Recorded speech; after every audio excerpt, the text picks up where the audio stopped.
Welcome to Hands, Heart, and Hustle, where we talk about real growth in life, business, faith, and health.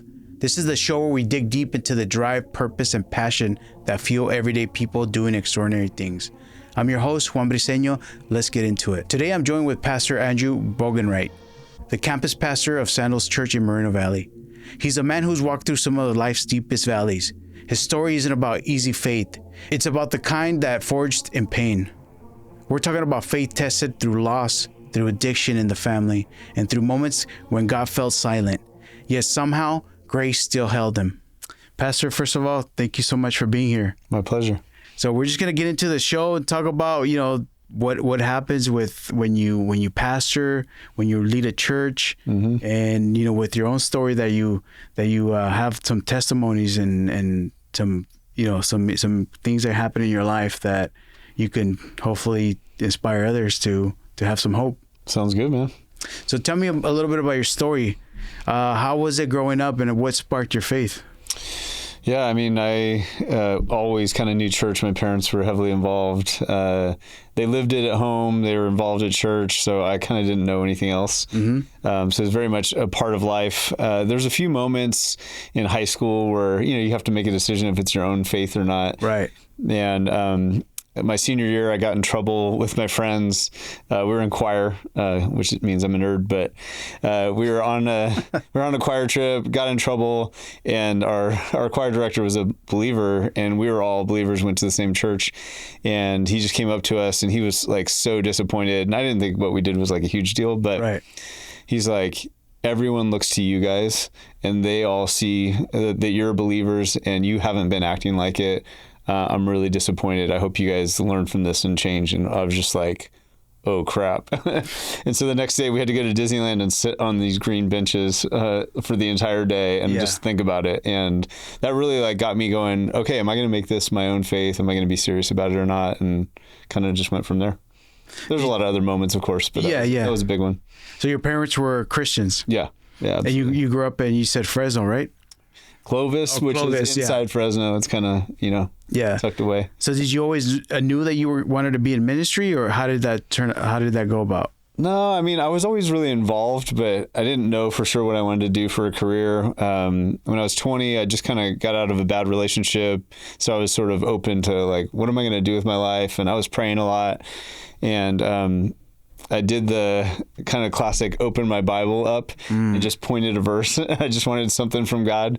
And it said, basically what the verse said is, God will give you what you need in order to accomplish what he wants you to accomplish. And I was like, okay, that's good. And I felt like he was just pushing me to go all in ministry. He said, serve me and nothing else. And I was like, cool, because I have no other skills. So, so I was 20 years old and just felt like this tug to start pursuing going into ministry. And there's a lot that happened since then, but that's where I started. So how'd you end up in Moreno Valley?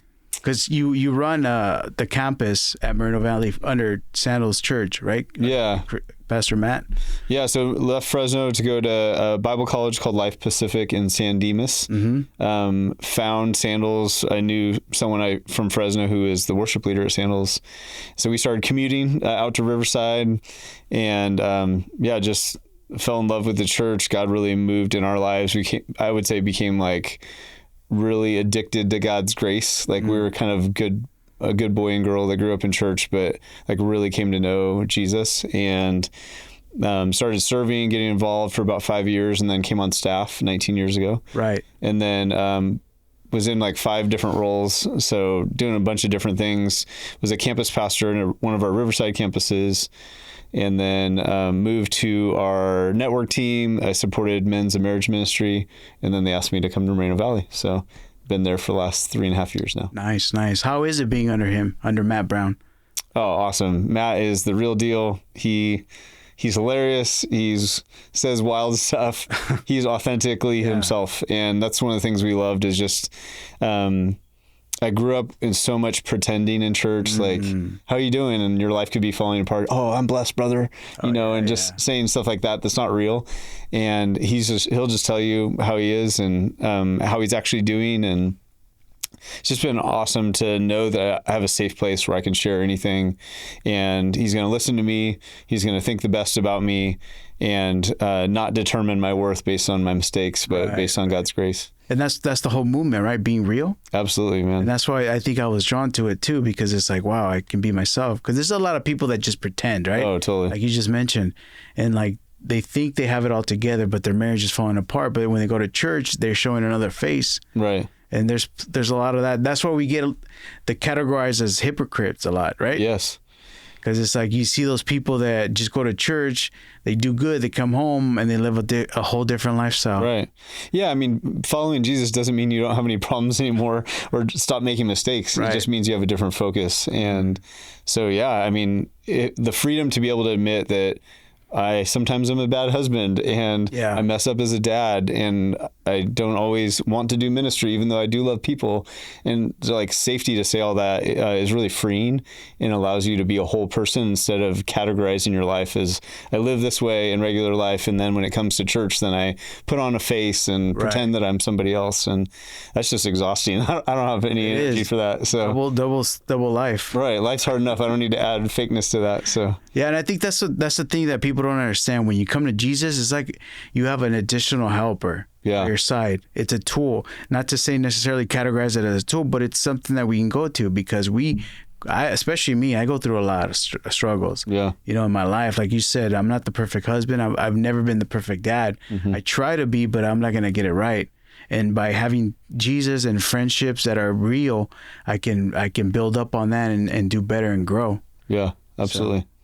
And Jesus gives us his Holy Spirit too. So we have God himself working with us to carry us through the struggles. We don't have to figure it all out on our own. Yeah. But I've heard your testimony. You shared it through the church. It's very inspiring what you've gone through as far as, your hope and your will to serve God. And, we can just get into that and just be open about it, and maybe somebody can be inspired and still continue to have that hope. Sure. Yeah. Turn to God for some guidance. Yeah, I'd be glad to share. Yeah. So let's talk about you and your wife face challenges and having children. Mm-hmm. What was that season like emotionally and spiritually? Yeah, so we had unexplained infertility. So we did all the testing, didn't find anything wrong, but we tried for 11 years to have kids. Mm-hmm. I mean, we never kind of stopped trying. We just stopped protecting. So, we just really struggled. I think, for women, it's different than for men. Like, women go through pregnancy, and she wanted that and was watching all of her friends have babies around her and then second babies. And we're just sitting there waiting and praying and going to the doctor and all of that stuff. And it was heavy. And I think I made some mistakes in not being as attuned to her emotionally as I should have. I cared, but I was sort of like, well, I got lots to do. I'm busy. She's sad. That sucks. But after a few years, I think I started to appreciate what she was going through and really realize like, oh, I'm hurting too. Like I just expected that you would have kids if you wanted to. Like I didn't know how many people actually struggled to get pregnant. And we had friends praying over us and, seeing visions from God and thinking that we're going to have babies and all this stuff. And it just didn't happen for us, and that was really hard to swallow. Yeah. And I learned a lot about being more attentive as a husband. So, yeah. How did that affect you as a man? Knowing that, you couldn't do something or have a baby and mentally and physically. Yeah. Like I really second guessed, like, did I do something wrong? Was I like, I don't know, just off some way? Did I displease God in some way? Did, a lot of guys struggle with masturbation? Like, is God punishing me for being bad spiritually, or something like that? I mean, you go through all those things in your mind because the mind is a crazy place. And there's not an answer for it. It's just like, there's real factors that keep you from getting pregnant, and God doesn't promise us a smooth sailing passageway to all the things that we want, and so it was hard to accept as a man. And guys joke about like, oh, you putting it in the wrong place, or things like that, and that's hard to receive because you're like, obviously I'm doing what I'm supposed to do. I'm doing my part, Right. was tough. So did you get into a mental state where you felt like you were less than a man, or what did you like? Give me some of those thoughts that you were going through. Yeah, not like less than a man. I think I was just discouraged that I couldn't provide what my wife wanted. You know, I think wanting to, you know, every guy who cares about their wife wants to provide everything that they desire, you know, and she wanted that. And obviously I did too. And it was hard because there was nothing I could do to fix it. Like I could not change it. You know, it's a hard process. Anybody who's gone through infertility, you have to, like, on a schedule, it's like, meet me at the house in the middle of the day because we have to have sex because it's the right day. And you're like, that's really stressful and not inspiring. Yeah. But I was willing to do whatever I needed to do just to try and make it happen. And she was taking shots to try and help boost her immunity and all that stuff. And it's just, or not immunity, but her fertility. And yeah, it was hard. I mean, I did what I could, you know, but at the end of the day, like God had other, he had other plans for us. So how did adoption come into the story, and what did it teach you? Yeah, I mean, we had thought about it off and on, but just didn't assume that it was for us. You know, we always like the idea of adoption. I think it's beautiful. And the one moment I remember that kind of shifted our course a little bit, we were at a conference with staff for our church, and the lady was talking about adoption, and I could like feel everybody in our row, like their eyes on me. And I'm like, and I finally like look over and everybody's like kind of staring at us. And I was like, I don't think I've really seriously considered this. You know, if it's so close to God's heart, you know, anyone who's a follower of Jesus, God says that he adopts us into his family. And so if he uses that language to talk about becoming a believer, it must mean a lot for kids that don't have a family, don't have a place to call home, to take them in. And so we just started shifting our prayers to, God, we want to be parents. How do you want us to be parents? Does it have to be through natural childbirth? If our desire is to be parents and you want us to be a parent, would you provide the child or children that you want us to parent? And that really shifted for us and opened us up to the possibility of adoption. So quickly, without going into the whole story, we ended up choosing to adopt internationally. We were planning to adopt from Ethiopia, and Ethiopia closed their borders to adoption. And it was really discouraging because we were on that path for, I think, 2.5, 3 years. And we're like, what the heck, God? If I told you all the stories, he's very clearly pointed us to Ethiopia. And Pastor Matt, one day we were meeting in our group, and he said, if God said Ethiopia, he meant Ethiopia. And it's not hard for him to put an Ethiopian kid on your doorstep. And I was like, okay, Pastor Matt. But he was right. 3 weeks later, we find out that there's a boy in Orange County, and we live in Riverside. It's less than an hour away, up for adoption. And as far as the world's concerned, that's our doorstep. He was already brought to the States from Ethiopia, needed to be adopted. And all of a sudden, 17 days later, we were parents. It was wild, man. It was wild. That's an amazing story. Yeah. So let's get into a little bit of like your struggles as far as you know, what you've overcome. Okay. How is it nowadays to be a pastor? Because you know, you guys have a lot of weight on your shoulders. Yeah, sometimes. I mean, it's a very diverse job. You know, there's like communication skills needed. You don't get to choose who comes through the doors, and God has called us to love everybody that comes through the doors. So I waited tables for a long time, and I called it my ministry training 101 because I didn't get to choose who came in, and I had to be kind to all of them. And that's really a lot of it is everyone deserves love, and most people don't know what it's supposed to look like because our families kind of broke that picture for us, or we had people that hurt us. And so the idea of love is broken, and people don't expect that a divine love is real, that God can actually love you despite all your mistakes and failures. And when there's a tangible person showing that, you know, like people say dumb things to me, they say hurtful things, they make it all about themselves. Very few people care about how I'm doing. And yet, like, I'm called to love them. And I think it's a powerful testimony that they matter. Yeah. But then you still have to deal with the staff. And even though it's my calling, it's still a job, you know, so there's things that you have to do, like emails and texts and spreadsheets and raising money. And it's just a wide variety of things. So it's challenging. And and it's tied into my faith. Like I get up every morning to seek God because I know I cannot be a pastor on my own. Like I can't do anything without him. If I'm going to make any difference in anybody's life, it's got to be because of him. So it kind of, you carry it with you everywhere. Like you don't get to just shed your job. It's all part of who you are, like I'm embedded in that. And so that's a little bit about what it's like to be a pastor. What's one of the hardest lessons you've learned so far? Ooh. You can't make people change. I think as much as you want to see people's lives transformed and changed, there's sometimes people love to go back to the old ways, like the painful ways, the things that are more familiar. And you can want it for someone else, but you can't make them change. And I think I tried too hard to like force it when God's got to do a change in their life. If they're not ready for it, they're not willing to let God change them. I can't change them. Yeah. So you had that attachment of changing them, but it was just too difficult, right? Because well, you want to help. Like, I mean, people are coming. The answer. They're hurting. The answer is Jesus in some way, but it's more about in what way do they need Jesus? Like, how does Jesus help you in your marriage or finances, and walking people through what does it look like to release your ideas of what your life is supposed to look like, so you can grab a hold of what his idea of what life is supposed to look like. Gotcha. Yeah. So what are some daily habits that you do so you can stay grounded in God and actually help you grow? Yeah. Get to bed on time so I can get up on time. That's like, I think the meta discipline. If I can do that, I get up, I spend at least an hour with God every morning, usually have a lot of sins to confess, a lot of emotions that I'm feeling that I just want to like say out loud or give to God or write down in my journal.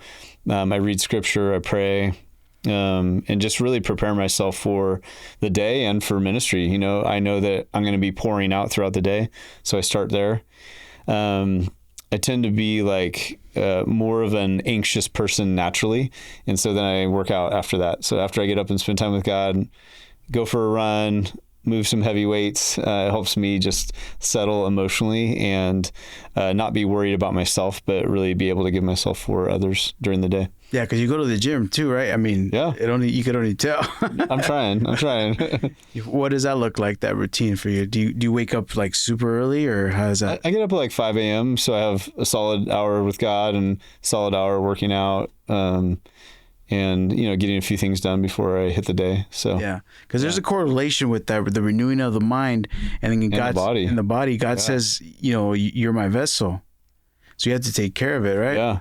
And just with the emotional weight, they say if you work with your mind, then you need to rest with your body. And if you work with your body, you need to rest with your mind. So if you're working construction, you probably need to read a book when you get home. But like I'm sitting down, walking with people through heavy things and feeling a lot of emotions and not moving my body while storing all that up. And so I need a physical release to be able to just move some heavy weights and run and, all those kind of things just to release that. And then it usually gives me time to think and pray and listen to music and stuff. So yeah, it's very helpful. Gotcha. So what's you're obviously doing God's work. What do you do to stay focused as far as, I know you got to get into scripture. Mm-hmm. Do you lean on other people to actually like that you can go to for counsel? How does that look like for you? Yeah, that's a good question. So, there's passive ways like listening to podcasts. I have several that are ministry related that help me just stay focused, and it really helps me lift my vision up because I've noticed that my vision shrinks over time. And then when someone else is talking about God or ministry in a different way, it sort of like helps me pick up my head and really go, oh yeah, like I've been shortchanging God or like thinking too small. That's really helpful. And then I have people in my life, have a spiritual director, and a spiritual director just helps you attach to what God's doing in your life. So if he's speaking to me or, we're not always hearing what God's speaking, right? God's active. He cares about us. He's speaking to us. But when we're overly focused on all the other things going on, it's hard to hear from God. So I have a guy that I meet with that helps me just focus in spiritually. I have lots of good friends I can be honest with about anything. They'll listen to me. They'll pray with me. They'll push me back on the right path. So a lot of guardrails to help me stay focused. Nice. Yeah. So you're leading this church, the Moreno Valley campus. Mm-hmm. Where do you see nowadays, where do you see the men failing? Well, I think we fail in many ways, some good news. I'll start with good news. Men are coming back to church at the highest rate they have in a long time. More young men, or I'll say it this way, young men are more likely to attend church than young women now for the first time in like 100 years. So men are coming back to God. I think a lot of that is our culture has really stomped on men and not really shown that they have a lot of value. And so I think you get to the bottom and there's nowhere to go but up. And I think many men are returning to the church.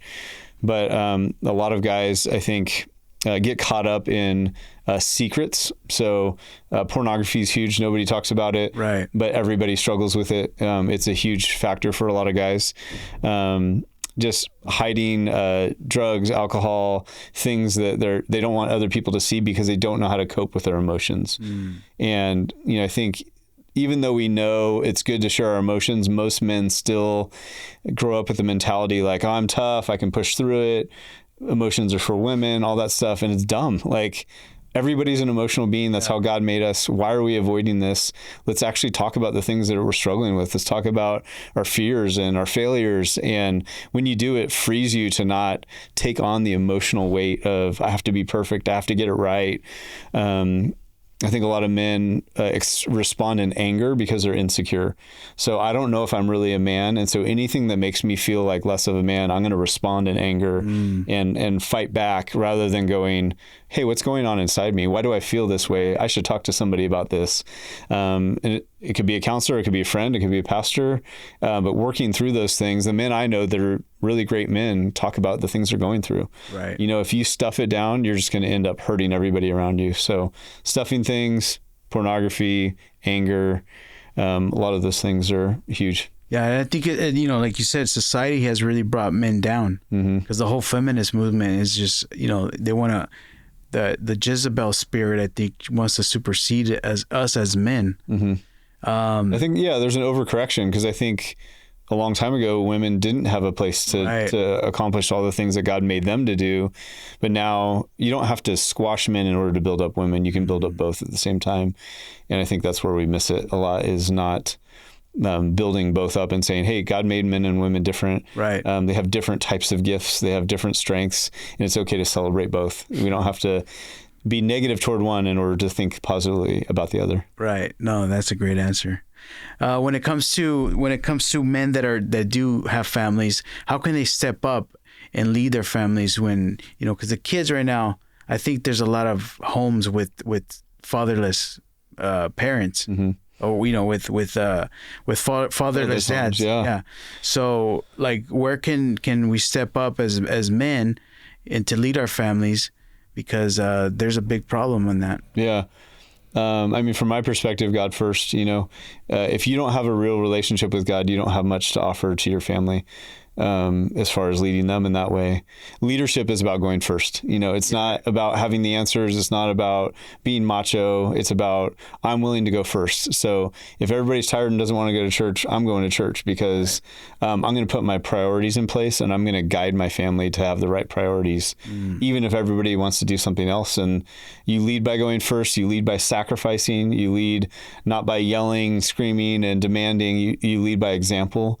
And it's powerful when you love, when you're humble, when you're gentle. Like, men can be gentle. It's okay. We don't have to be like flexing and walking around like we're some macho guys.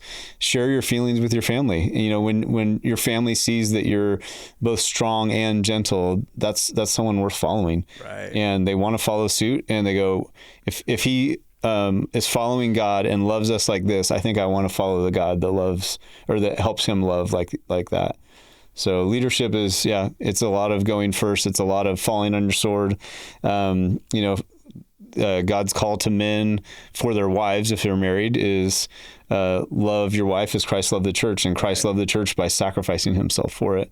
So that's our call as men, is to sacrifice, to put them first, to build them up over ourselves. Yeah, and I think we as men need to submit to God first. Yeah, absolutely. Because we take that out of context too, as far as the women submitting to us. But if we're not doing the right thing by submitting to God, there's, it doesn't fall into place. Right. Yeah. You don't ask a woman to submit to you if you're not submitted to God. Right. Then what's she submitting to? Right. Exactly. It's because God is going to bring you to a place of humility, and a humble leader is worth following. And so it's not hard to ask a woman to submit to someone who's a humble, loving man. Exactly. Yeah. Awesome.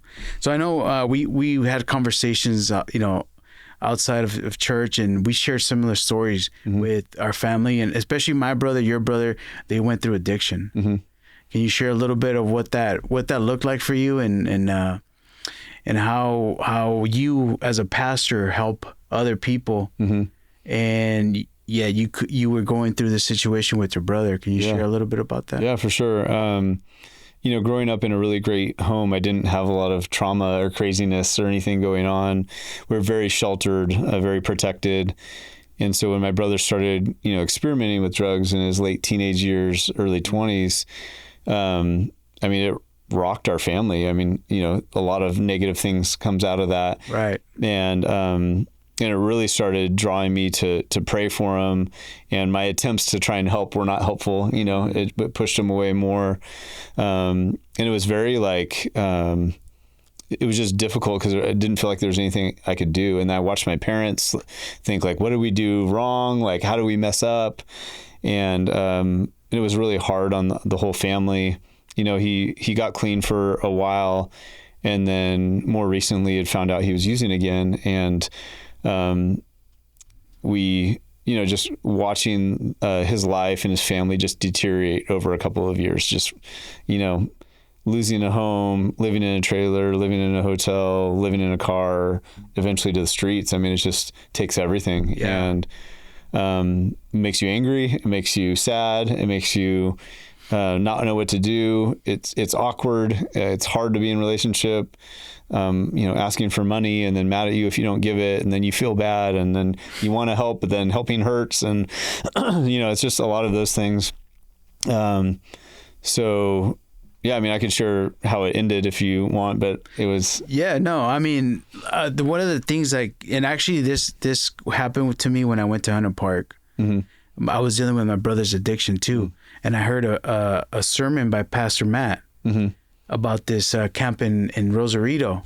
And that sparked the idea of me taking my brother out of the States, because here in the States, we live in the greatest country, but I think our rehabilitation is really bad, because they can walk out whenever they want. Right. So over there, across the border, they don't have those opportunities. So you lock them in, they're in there my brother did 14 months. Oh, wow. You can get sober in 14 months. Yeah. And, it's one of those things, like I said, we shared similar stories, but yeah, you feel free to share, what you went through and how you got. Yeah. He was you said 19? Well, so yeah, it kind of was a slow, starts with pot and then kind of got worse and worse. His early 20s, he was probably 20 to 23. So I'm 3 years older, just watching him look different and, steal from my parents and treat my wife poorly and, just make one decision after another. It was really hard. And, he got clean, went through a program, but then fell back into it eventually, and it was hard to watch. It was sad. I remember just praying so many times, feeling so helpless. I want to help him. I'm the big brother, right. I want to reach him somehow. And for a long time, it just didn't feel like there was any way to do that, and it just makes you kind of desperate. God, would you show up in some way? Would you do a miracle? Because I don't know what to do, Yeah. Yeah. Yeah. Especially you as a pastor, you think God would favor you. Right. I don't think that's true. Yeah. Some people think that for sure. Yeah. Yeah. So what was his drug of choice? He was meth early on. This last time around, it was meth and fentanyl. So, it was scary to know that he was just out there and could die at any moment. I was waiting for that phone call, just that he didn't make it. And it was really hard to pre-grieve. I'm I think I'm going to find out, I'm going to get a phone call from police and that's going to be the end. And I didn't want that. I prayed against that for a long time, but after a while, you just don't know, how is this going to end, positively, Right. But yeah, as a pastor, he even said some things to me why aren't you helping me? You would help people in the church. You're a hypocrite, just things like that. And even though I knew it wasn't true, it still stings, because I do care about them. But how you help an addict is not to give them money, that's for sure. And it makes them mad when you don't. And that's a really hard spot to be in because you have to let them hit rock bottom. Is he your younger brother or older Younger brother? brother. Just the two of us, 3 years apart to the day, same birthday. So nice. Kind of crazy. Yeah. What made you try to help him, and did you believe you can? Yeah, I mean, I want to help him because he's my brother. I want to help him because he's a person that matters, you know. I think him going through that helped me see people that are struggling on the streets as real people that have real families. They're not just an annoyance in society. They're people that are struggling. You know, drugs are powerful. Mental health is powerful. So I wanted to help him. I wanted to, try and rescue him somehow. And, he just didn't want to. Like, he didn't want to hear from me. He didn't want help from me unless it was money, you know, and that was very stifling for sure. Yeah, mental health is tough. I mean, some people, especially, you know, going back to men, you know, it's hard to carry all that weight. Yeah. Because you feel like you have to provide. And sometimes when you just don't have that emotional control, you fall to other things to pick you up and to give you those hits and those, you know, roller coaster of highs. Right. Yeah, we're looking for something to like mask how we feel inside. So drugs, alcohol, even pornography isn't about sex. It's about control. Yeah. You know, it's about an outlet that I need because I need to feel like I'm in control of something when everything else feels out of control. Yeah. You run to those things. Yeah. Validation too. Yeah. You know, right. Like you gotta fill that void somehow. Yeah. To feel validated. But let's talk about a little bit of when you went to adoption. Did you adopted 2 boys, right? Yeah. How was that? Wild. So, like I said before, it was 17 days from when I found out Kingston existed to when he was in our family, and so brothers? No. So Kingston was in Orange County. Prayed, felt like God said yes. Transitioned our lives to include him in our family. He was 7 at the time. And we were waiting for a baby, and God was like very clear, this is your path. And we're so grateful because he's awesome. He's 19 now. But yeah, we brought him into our home. And then 2 years later, we found out about another boy from Ethiopia, not related, that was in Kentucky and also needed to be adopted. And he was 8. So our Kingston was 9 now. Noble was 8. And went out to Kentucky, spent 3 weeks there, seeing all the sights, which there aren't many, and just getting to know him. And I mean, he got into our car and he looked at Kingston. They're both African, so they have black skin. And he looked at each other's arm and said, "Look, we're the same." And then I'll never forget, because it was such a heavy moment. He kind of looked up at us because we were in the front seat, and he's like, "What are your guys' names again?" And we're like, "Oh my gosh, this kid, man, 8 years old, just getting into a car with strangers, like hoping and trusting that they're going to take care of him." It was heavy. And Becca just starts crying, and I'm just like, I can't cry because I'm driving, and we just drive away. And that's how our journey started. It was heavy, man. It was heavy. So you got Kingston and Kingston and then Noble. Noble? Yeah. And they're both. How was that too? Like, I mean, they're darker. Yeah. They're African. How was that? Like, weird in Kentucky, public. Awesome in California. In Kentucky, everybody stared at you and weren't sure how they felt about it. In California, nobody cares. But it's beautiful. I mean, I think it's kind of a picture of adoption. You know, we didn't set out to try and be a blended family, but we're so grateful that we are, you know, just appreciating God's beauty in different shades. And that's part of adoption, is it doesn't matter what you look like. It's God's grace that brings us in. And so in the same way, we love them like they were born to us. I mean, there's nothing you could do to convince me that my love for them is any less than, you know, a child that was born biologically. So. Yeah. Now, you and your wife went through some struggles too. You obviously were not able to have kids of your own. Mm-hmm. You adopt, and now the unthinkable happens. Can you share that story? Yeah. So our younger son, Noble, he was 8 when we adopted him. He really struggled with mental health. So Kingston knew his birth parents, but Noble did not. So there's so much that happens in attachment in the first year of your life. So a child who's not loved, cared for, cuddled in the first year of their life. There's just brain wirings that don't even happen. So he always struggled to like connect with us as family. The family he was with for 2.5 years basically said, "You're too tough for us. We can't keep you." And so he had some really deep wounds, never knowing his birth parents, family rejecting him. And so he really struggled to want to be a part of our family. Like, he knew we loved him and he loved us, but he wasn't comfortable because he didn't know what that meant. The first 8.5 years of his life, he didn't really have that. And so we had just a lot of really tough moments. He was pretty rebellious, fought back a lot. No matter how much we loved him, he would push us away. We had mentors and people that were trying to help and trying to get him in counseling, but you could tell his mental state was getting worse and worse. A lot of anger, a lot of outbursts.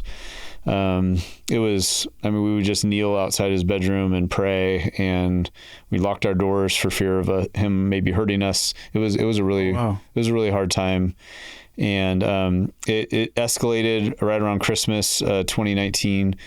And there's a few weeks where it was just like, this is not sustainable. I mean, he's running away and not coming in the house, and he hitched a ride to school.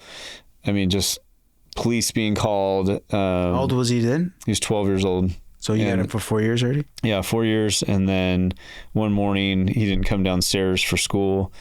And I went upstairs and I found him in the shower, and he wasn't breathing. Wow. And he was leaning over the shower, whatever it's called. Not a rope, but like the... a curtain? No, just like the... Why can't I think of the word? Yeah, when you, like the extender thing. Oh, the overhead. Yeah, just one of those things. Ones. So he was just leaning over it, but his feet were on the ground and he wasn't breathing. And did CPR on him for 10 minutes, enough to keep him alive until the paramedics got there. And we had thousands of people praying for him in the hospital and begging God for a miracle, and just really sitting there with him. He wasn't responsive, so we just got to kiss him on the forehead and love him and stuff that we didn't get to do in life because he was really hands off with us, and just told him we loved him, told him we were sorry for the mistakes we made, hugged him, prayed over him, cried over him. And it was a long 3 days. And then, his organ, we didn't know how long he was without oxygen, but it was a long time. And his organs started shutting down. And I kind of felt it coming the last morning. I was like, this isn't good. Like, you could see people scurrying around and things weren't going well. Right. And so we held hands and sat there as we watched him pass. And it was, I hope, still remains the worst day of my life. I hope I never have to experience anything worse than that. It was awful and took us really to the depths. We were never expected that. Didn't know how to handle it. Didn't know anybody who had lost a child. It just felt like hopeless and helpless and really just broken to the core for sure. Yeah. Cause I mean, your faith was tested there. Yeah, absolutely. I'm sure you questioned God, right? Yeah. I mean, not really questioned God. I mean, I guess I would say why are you allowing this to happen? Not question my faith in him. I know that God is trustworthy. I know that bad things happen every day. Just because they don't happen to us doesn't mean God's any less good or more good. The world's full of evil. It's full of pain. It's full of death. But I did wonder, like, why didn't he say yes? Why didn't he say yes to everybody's prayers? Even if my faith was weak, surely somebody's faith was strong enough. And God didn't say yes. And we had to accept that, and it rocked our world, not our faith, but our world. Like, everything just kind of went dark. It was really tough. Yeah. In that darkness, it's hard to say, I guess, loving on God. Mm-hmm. I know for me, I would definitely question him. I haven't gone through none of that, but I just feel it right here. It's a sadness. How did you stay grounded in that? Yeah. Worship. The book of Job in scripture talks about Job losing everything. Mm-hmm. And it says he at one point said to God, "You give and take away, blessed be the name of the Lord." And I really held on to that because, you know, we love to receive the blessings of God, but when things don't go our way, how do we respond to God in those moments? Right. And yeah, I mean, I remember at his memorial, maybe 10 days later, just like hands in the air worshiping. I'm like, I just need to worship and praise God because he's still worthy of my praise. And I know that Noble's with Jesus in heaven. You know, that knowledge kept me going. Just knowing I'd picture him. God actually gave me a couple of visions where I just was worshiping and had my eyes closed and I just saw him like smiling with Jesus, whole and healed. And I hold on to that because I know that's the reality. Like, he's fine. You know, he's good. I know he knew Jesus. We baptized him. We know his faith was real. He just had a low moment. He was struggling with mental health and he was in pain, and he's not anymore. You know, right. We are, you know, and that's why suicide sucks, because the people who remain, all the pain is transferred from the person who had it to everybody else. And it's hard to live with because, we can't fix it. We can't change it. There's no saying all the things you wish you could say and working through all those things as an adult. We just didn't get any of that. But it does help, you know, as far as what helped me, knowing he's with Jesus, worshiping. And then the other thing I would say is just an amazing community. We had people that rallied around us. People gave us money. They brought us food. They took care of everything in our lives. I mean, we literally felt like we couldn't do anything, and people just carried us. I mean, we had amazing community around us, people that loved us well, listened to us over and over again, prayed for us. My friend Adam would go for runs with me in the morning because I just needed to like get out and move, because I would just sit in, you know, darkness, and it wasn't good. We would not have made it without amazing community. How did you stay strong for your wife and your other son? I mean, knowing that you were going through so much hurt, like how did you stay so strong? Yeah, I mean, I don't know that I was strong. I think we just bonded together, the three of us. Like, we would pray together. We read a book on grief together just to like kind of be a prompting to talk about what we were feeling. And we agreed that we would always allow each other to share and not worry about it making the other person feel sad. So right. I think sometimes people they're like, oh, I don't want to make it worse for you. By having you talk about it, I'm like, there's nothing you can do that would make it worse. Losing your son is the worst. Mm-hmm. And talking about it is actually helpful, even though it hurts. You know, it's painful, but you don't heal if you don't talk about it. If you stuff it all down, it just eats you alive, and you eventually turn to something else, you know? Right. And so we just talked about it. If Becca was feeling sad, she would just tell me about it. And I just committed to being there to listen, and vice versa. And we did that with our son, even though he was only 13 and didn't have a lot to share, but we just shared openly. We shared what we missed about Noble, shared what we were feeling, and that really bonded us together. And the three of us are still really close. Yeah. Almost 6 years later. I bet. Yeah. Let's shift a little bit into like faith and recovery. Mm-hmm. How was that process for you to recover? And how did you, I mean, you were always with God, right? So how did your faith grow even stronger? Yeah. I mean, it was a long road. I asked God to release me from ministry a couple of times. I would say begged is probably the right word. Just like, God, please don't make me care for other people. I just need care, you know? And I did that for a while. And the only answer I felt like I got was like, my grace is sufficient for you. And then he says, my power is made perfect in weakness. And so I believe that to be true, that when I'm at my weakest, God can be most powerful. You know, I'm not relying on myself, but man, it was hard to see how that was going to be possible. And I stayed in ministry. I had a good amount of time off, and I moved to a role that was very behind the scenes, you know, just trying to organize things. But like, I think I was kind of like a pouting kid a little bit, you know. I was like, I'm just going to limp my way to the finish line. And it was probably like that for about 2 years. I mean, it was a dark road, and there's still moments of joy and moments of fun and relief and all that. But deep down, it was just a heavy weight. And about that time in 2 years is when I got asked to be the campus pastor at St. Louis Church, Moreno Valley.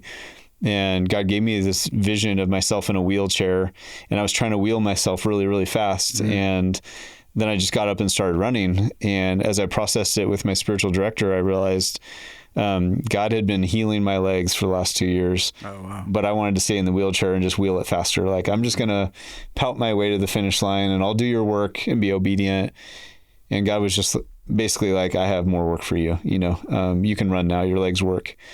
And it's really been a joy to see that my life's not over, that my ministry is not over, that God can still use me. And I would say even more so, like, I understand pain a lot more. Right. You know, I had a eventless childhood, so I don't understand what a lot of people went through and the trauma they experienced in childhood, but going to that low helps me feel with people, helps me have more grace for people. And I think in your weakness, there is more strength. Like, I'm not stronger than I was before, but I feel like I have more spiritual power. Like, I feel like God's using me more because I'm not relying on my own strength. I'm literally like, God, I don't have a lot, but if you can use what I got, then let's do this, you know?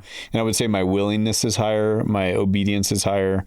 And yeah, in your younger years, you know, men, we try and rely on our strength. And as you get older, you realize you don't have that much, you know? Yeah. And just trusting God and relying on him has really been impactful. Yeah, because, you know, just listening to your story, it seems like all the adversities happened after you got married or you were in your older years, right? When you just said the traumas that we have. I've had a ton of traumas, you know, and I've, you know, going back to addiction, my whole family was addicted to drugs, alcohol. So I had to live through all that. Yeah. And it made me do bad things, try to cope with that pain. Right. But I was listening to your story and you know, as I was putting this together, it was like, yeah, you know what? It seems like all his adversities were as an older gentleman. Totally. Yeah. The second half of my life. And honestly, like, I've reflected on that and realized that if God didn't allow those things into my life, I think I would have assumed that people should just work harder, try harder. What's wrong with you? Right. You know, why do you keep choosing the wrong thing? And now I understand, like, if I didn't have God, I understand why people could be alcoholics, because it would be easy to run to something that just numbs you, or turn to drugs or anything to not feel what you're feeling. And so that's where, you know, God can be such an anchor, you know, he actually does. God gave his son, Jesus, you know, he knows what it's like to lose a son, and he did it willingly. And I would never do it willingly. And I don't know any parent who would. And so, it makes you know that he's with you. Scripture describes Jesus as a man of sorrows and acquainted with grief. Like, he knows what it's like to go through pain. And so he's with us. So you think God wanted you to learn that whatever you said right now through that pain? Like, what was he teaching you, in other words? Yeah. I mean, I don't think God caused those things to happen. I think life brings pain. Yeah. You know, the older you get, the more you realize there's always another trial coming. But I think he uses pain to draw us to himself, to make us not self-reliant, to show us that he's faithful even in the bad times, and that there's a way forward. You know, like, most people would say stuff to me like, I could never go through what you went through. You know, I would never make it through. It's like, well, of course you don't think you could until you have to go through it, and then you have to figure it out. Right. And either life ends, which isn't a good plan, or you learn how to deal with the pain and learn how to invite God into it and learn what life looks like on the other side, rather than just giving up, you know? So, I think I can give hope to people that are struggling in whatever they're feeling, and just say, hey, you're not always going to feel the way you feel right now. Right. And if you give it to God, you can actually grow through this, and God uses our pain to make us better. Yeah, and exactly. I've seen it happen in many people's lives, but it takes trust, and that's hard to do. Yeah. Yeah. So how's your family now? Your son and your wife, are you guys closer than ever? Or yeah, we're still really close. I mean, he's in college now. He's second year away in Arizona. But when we go visit him, or when he's back, I mean, we are very close, like, affectionate, and just united. Like, when you go through a hard thing like that, it brings you together, you know? Yeah. It can either divide you or bring you together. And we just chose, like, we let every feeling, everything that we went through just pull us closer to each other. And yeah, my wife and I have gone through hard things. We been caring for my brother's kids for the last 9 months. And rather than letting that divide us, we just brings us closer together. Hey, let's do this together as a team. Let's talk about how we're feeling. Let's work through it together.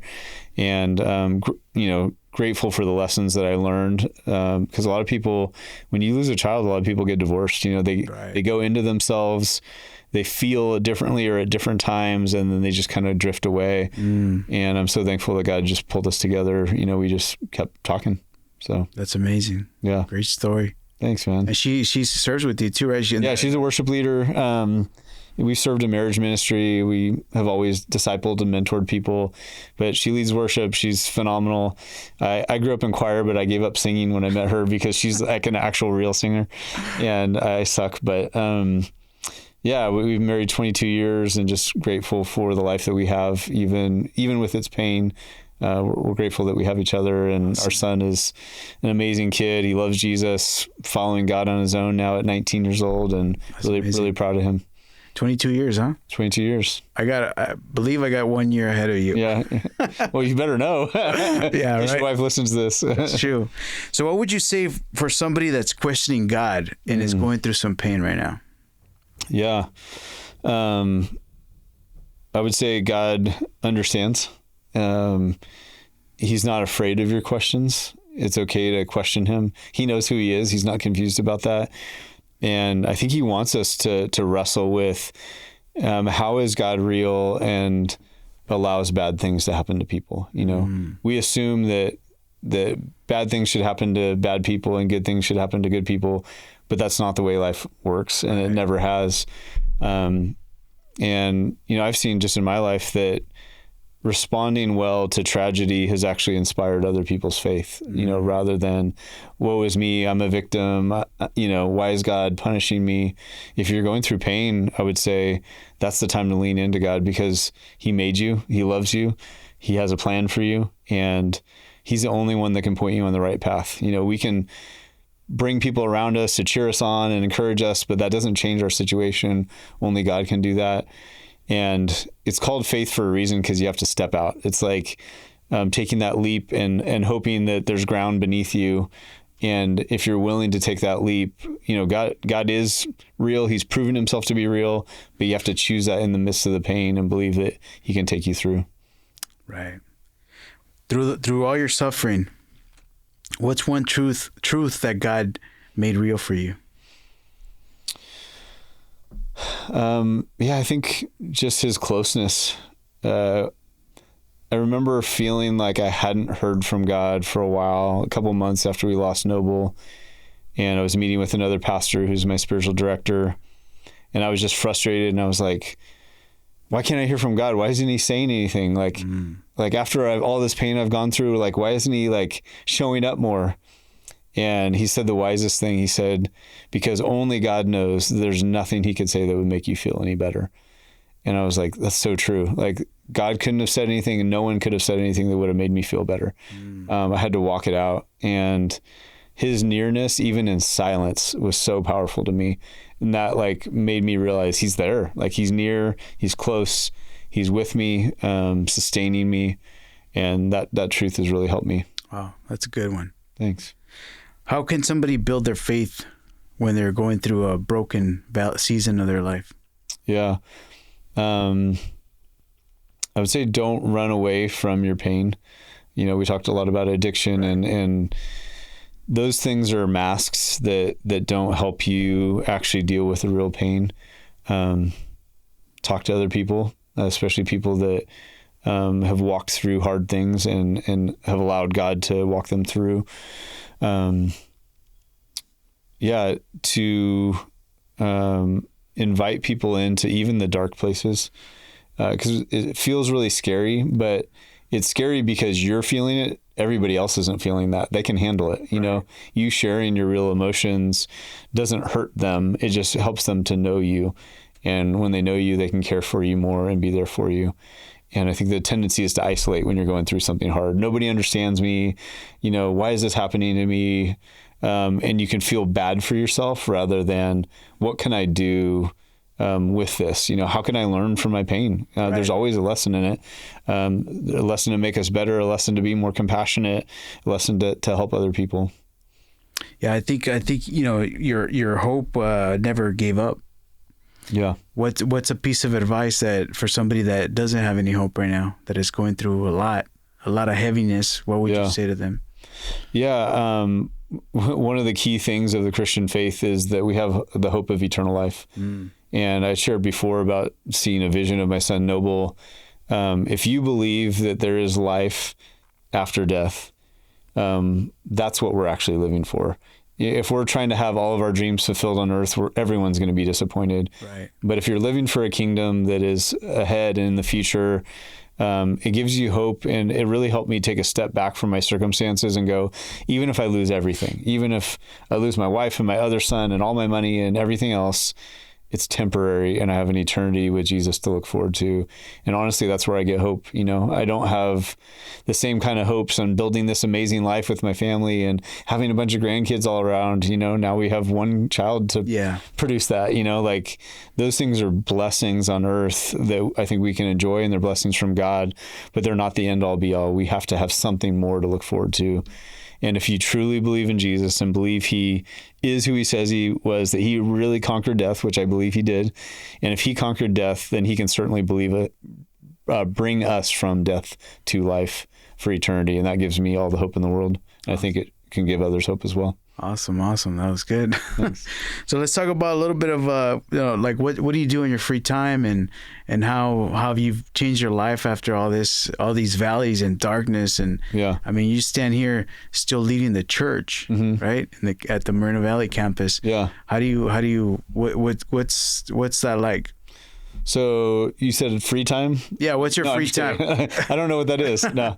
I mean, I do pour a lot of time into ministry. I love it, but it's not my life. I think when I was younger, I needed it. Like that was somehow fulfilling me because people needed me or wanted something from me, and it made me feel important.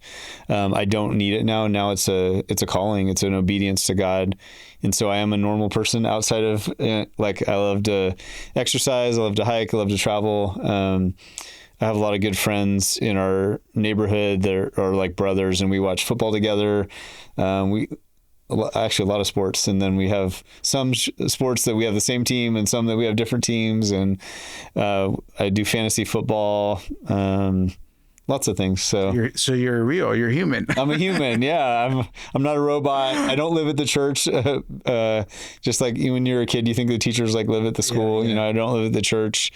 We try and go on vacation every year and just enjoy life together, and walks on the beach and all the good stuff. We have a dog that we love that I play with.